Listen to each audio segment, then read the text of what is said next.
ದೇವರು ನನ್ನ ಕೈಯಲ್ಲಿ ನಿಮ್ಮ ಕೈಯಲ್ಲಿ ಮಕ್ಕಳನ್ನ ಕೊಡ್ತಾನೆ. ದೇವರಿಗಾಗಿ ನಾವು ಸಾಕುವುದಕ್ಕಾಗಿ ಇದು ನಾವು ಮರೆಯೋದು ಬೇಡ ಪ್ರಿಯರೇ. ನೋಡಿ, ಮಕ್ಕಳಿಗೆ ನಾವು ಏನು ಹೇಳ್ತೇವೆ ಅವ್ರಿಗೆ ಅರ್ಥ ಆಗೋದಿಲ್ಲ, ಆದರೆ ನಮ್ಮ ಜೀವನ ಶೈಲಿ ಅವರೊಟ್ಟಿಗೆ ಮಾತಾಡ್ತದೆ, ನಮ್ಮ ಹಾವಭಾವಗಳು ಅವರೊಟ್ಟಿಗೆ ಮಾತಾಡ್ತದೆ, ನಮ್ಮ ನಡೆಗಳು ಆತರೊಟ್ಟಿಗೆ ಮಾತಾಡ್ತದೆ ಪ್ರಿಯರೇ. ಆದ್ದರಿಂದ ನಮ್ಮ ಜೀವನದಲ್ಲಿ ನಾನು ನೀನು ನಿರ್ಧಾರ ಮಾಡಬೇಕು, ನಮ್ಮ ಮಕ್ಕಳನ್ನ ದೇವರ ಭಯಭಕ್ತಿಯಲ್ಲಿ ಬೆಳೆಸುವುದಕ್ಕೆ ನಾವು ಭಯಭಕ್ತಿ ಉಳ್ಳವರಾಗಿ ಜೀವಿಸಬೇಕು.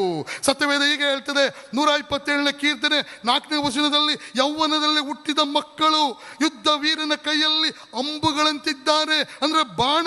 ಇವತ್ತು ಬಾಣವನ್ನ ಯಾವ ಡೈರೆಕ್ಷನ್ಗೆ ನಾನು ನೀನು ಹೊಡಿತೀವಿ ಆ ಡೈರೆಕ್ಷನ್ಗೆ ಹೋಗ್ತದೆ ಪ್ರಿಯರೇ. ಇವತ್ತು ನಾವು ನಮ್ಮ ಮಕ್ಕಳನ್ನ ಯಾವ ರೀತಿಯಲ್ಲಿ ಬೆಳೆಸ್ತೇವೆ ಆ ರೀತಿಯಲ್ಲಿ ಮಕ್ಕಳು ಬೆಳೆಯುವಂತರಾಗಿದ್ದಾರೆ.